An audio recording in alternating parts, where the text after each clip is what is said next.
السلام عليكم ورحمة الله وبركاته. السعادة والبهجة ممكن تتحقق بلمسات بسيطة نضيفها لبيتنا. بهجة عملت كده. علياء وأمل، مذيعة وكاتبة صحفية، قدروا إنهم يعملوا كده. عملنا إيه؟ إحنا حبينا مصر. أمل كتبت عن سيدات مصر العاملات، وعلياء لفت البلاد كلها علشان تشوف شغل أهل مصر من النوبة لغاية حلايب وشلاتين، سينا، سيوة. قدرنا إن احنا نكتشف جمال، ابتدينا نوظفه، عشقناه وحصل شغف كبير بيه.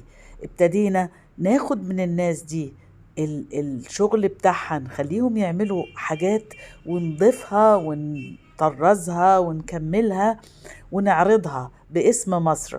هدفنا ان احنا كل واحد في بيته وكل سيدة يكون عندها منتج مصري أصيل، ان هو يكون بسعر مناسب.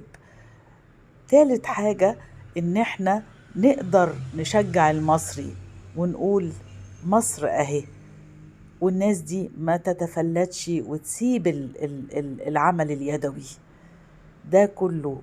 استعراض لأهل مصر.